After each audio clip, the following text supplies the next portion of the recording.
और अजित पवार के निधन पर शरद पवार का बयान भी सामने आया। ये पूरी तरीके से एक हादसा है।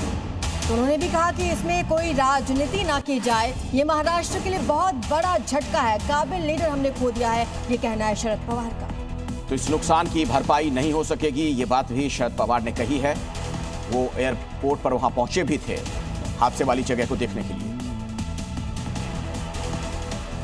हालांकि निजी विमान कंपनी BRS वेंचर्स के मालिक ने दावा किया कि विमान में कोई तकनीकी खराबी नहीं थी।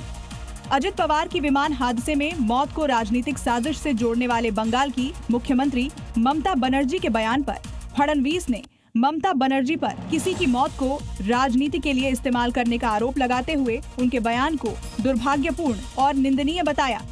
ये समय राजनीति का नहीं, बल्कि दिवंगत आत्मा को श्रद्धांजलि देने और शोक संतप्त परिवार के साथ खड़े होने का है। वहीं इस हादसे पर चाचा शरद पवार ने कहा कि ये पूरी तरह हादसा है। अजित पवार के निधन पर ममता बनर्जी ने बयान दिया था, जिस पर अब फडणवीस का बयान सामने आ गया है। तो राजनीति इस पर नहीं होनी चाहिए, देवेंद्र फडणवीस का ये कहना। शरद पवार जी ने कहा कि राजनीति ना हो, दुख है कि मौत पर राजनीति हो रही है। तो आपको बता दें कि पश्चिम बंगाल के मुख्यमंत्री ने इस विमान हादसे पर सवाल उठाए थे। अब इसका पलटवार किया जा रहा है। इससे पहले हमने देखा एकनाथ शिंदे ने पलटवार किया। अब मुख्यमंत्री देवेंद्र फडणवीस ने भी इसका पलटवार किया है। कहा, शरद जी ने भी कहा है कि इस दुखद हादसे पर राजनीति नहीं होनी चाहिए। तो लाडले नेता के निधन पर राजनीति अच्छी बात नहीं, देवेंद्र फडणवीस ने ये बात कही है। तो महाराष्ट्र में प्लेन क्रैश में उप मुख्यमंत्री अजित पवार और 4 अन्य लोगों की मौत में जांबाज पायलट कैप्टन शांभवी पाठक भी शामिल थी, जो अपने सपनों को जी रही थी, लेकिन अब उनके सपने अधूरे ही रह गए। पाठक यादों में ही जिंदा है। मध्य प्रदेश के ग्वालियर में जन्मी और पली बढ़ी जांबाज पायलट कैप्टन शांभवी पाठक ने कम उम्र में ही अपनी मेहनत से सफलता की ऊंचाइयों को छुआ था। उनकी शुरुआती पढ़ाई लिखाई ग्वालियर में ही हुई थी।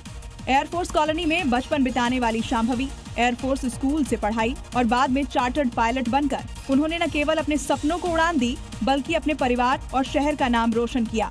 लेकिन बारामती में हुए विमान हादसे में शांभवी पाठक नहीं रही। बड़ी खबर आ रही है लखनऊ से। वेयरहाउस में आग लग गई है। बेसमेंट में रखा सामान जलकर खाक हो गया। तो सरवन नगर की यह घटना है। वेयरहाउस फायर ब्रिगेड की 5 गाड़ियां मौके पर मौजूद हैं। तस्वीरें भी सामने आई हैं। आपको बता दें कि बेसमेंट में रखा हुआ सारा सामान जलकर खाक हो चुका है। लखनऊ से सरवन नगर से ये खबर सामने आई है, जहां पर एक वेयरहाउस में आग लग गई। फायर ब्रिगेड की 5 गाड़ियां मौके पर मौजूद हैं।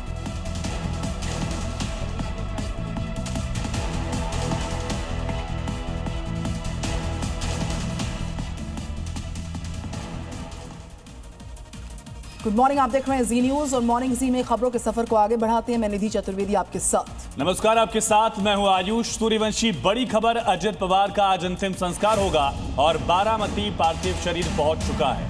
दर्शन के लिए, उनके अंतिम दर्शन के लिए लोगों की भारी भीड़ जुटनी शुरू हो चुकी है। 9 बजे अजित पवार की अंतिम यात्रा निकलेगी और सुबह 11 बजे अंतिम संस्कार किया जाएगा। प्रधानमंत्री नरेंद्र मोदी, गृहमंत्री अमित शाह, बीजेपी के अध्यक्ष नितिन नवीन समेत कई बड़े दिग्गज नेता आज श्रद्धांजलि देने के लिए, अजित पवार को अंतिम विदाई देने के लिए आज पहुंच सकते हैं। जानकारी मिल रही है बारामती में ही उनका अंतिम संस्कार किया जाएगा। तो 2 तस्वीरें आप देख रहे हैं। तो आज अंतिम संस्कार किया जाएगा। उनके घर पहुंचा है उनका पार्थिव शरीर और आज सुबह 11 बजे पंचतत्व में विलीन हो जाएंगे अजित पवार।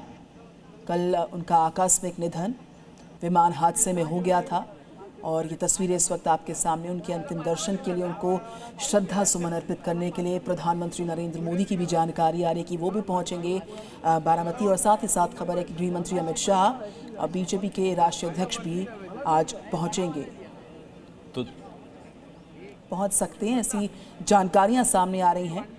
और जो उनके अंतिम दर्शन हैं उनके लिए लोगों का हुजूम उमड़ता हुआ नजर आ रहा है। तो जो बारामती 1967 से पवार फैमिली का गढ़ था, जहां 1991 से लगातार विधायक बनते चले आ रहे थे अजित पवार, उसी बारामती की धरती पर उनको आज अंतिम विदाई दी जाएगी। और पवार फैमिली के साथ ही पूरा बारामती जो है वो शोकाकुल है, गम में है।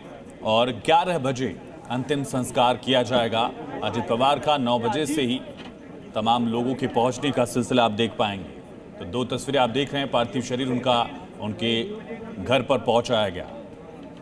उत्तर प्रदेश के आगरा से खबर है, बदमाशों से एनकाउंटर की जानकारी सामने आ रही है। अलग अलग थाना इलाकों में मुठभेड़ हुई है, बदमाश अरबाज खान को गोली लगी, ऐसी जानकारी।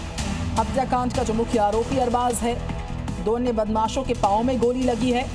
अलग अलग थाने के इलाकों में ये एनकाउंटर हुए, बदमाश अरबाज खान को गोली लगने की जानकारी सामने आ रही है। बड़ी और अहम खबर आगरा से, एनकाउंटर की जानकारी, 3 शातिर गिरफ्तार।